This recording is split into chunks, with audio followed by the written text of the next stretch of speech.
Macmillan Audio presents In Plain Sight by Linda Castillo. Read for you by Kathleen Mcinerney.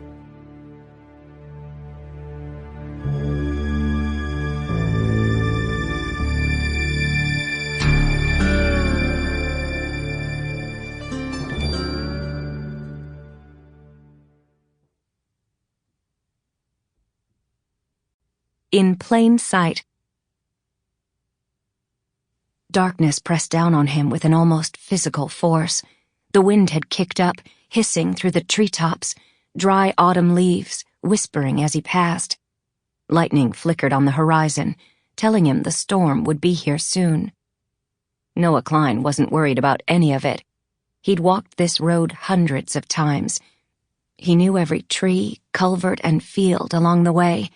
Tonight, a tornado could swoop down from the heavens, and he wouldn't care. The only thing that mattered tonight was that he'd kissed the girl he loved. It was their first, a moment he'd anticipated for weeks, and he'd been grinning like a fool since leaving the high school. That had been 20 minutes ago, and already he couldn't wait to see her again. Ashley Hodges was the sweetest, prettiest girl God had ever put on this earth, and Noah loved her more than his own life. As perfect as all of that was, Noah wasn't so blind that he didn't see the troubled waters ahead. His parents disapproved of him dating a non-Amish girl. They hadn't come right out and said it, but he figured they were quietly hoping he'd break up with her once his Rumspringa was over. As much as he hated the thought of disappointing them, that wasn't going to happen. Ashley's parents were even less thrilled. He'd known it the first time he met her father, and he'd started with the questions. Did you graduate from high school? Do you have any plans for college? How are you going to get a good job and support yourself when you don't even drive a car? Noah had answered as best he could, but it didn't take a rocket scientist to see that the man wasn't impressed. It didn't matter. Ashley was his world, and nothing could change that. They were in love. Somehow, they'd make it work. Noah was thinking about the kiss again when he noticed the headlights behind him. It was unusual to see a vehicle on this stretch of road so late. There were only a handful of farms out this way, most of which were Amish. It was probably Mr. and Mrs. Bodeker coming home from a movie. It was Saturday night after all. Or else someone was lost. Shoving his hands into his pockets, Noah moved onto the shoulder and kept walking. The farm where he lived with his parents and 6 siblings was a mile or so down the road.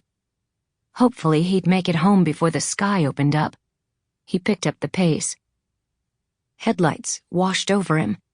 Behind him, the vehicle's engine revved. Someone was in a hurry, he thought. Scooting right another couple of feet, he glanced over his shoulder. Bright headlights blinded him.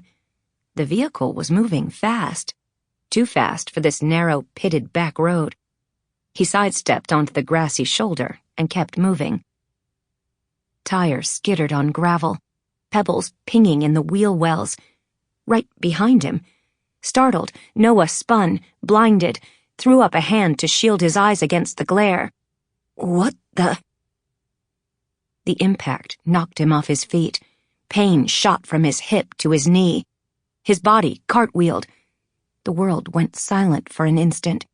Then he sprawled face down in the ditch. Noah lay still a moment, gasping and dazed, trying to get air into his lungs. Pain coursed through his leg, an electric pulse that zinged with every beat of his heart. Vaguely, he was aware that the vehicle had stopped, the engine rumbling. A groan squeezed from his throat when he rolled, a drum roll of pain in his arm. Nothing broken, so he struggled to his hands and knees and looked around. The vehicle idled 30 feet away. It must have done a U-turn because it was facing him, the headlights blinding. Noah thought the driver would have gotten out by now to see if he was all right. Sample complete. Ready to continue?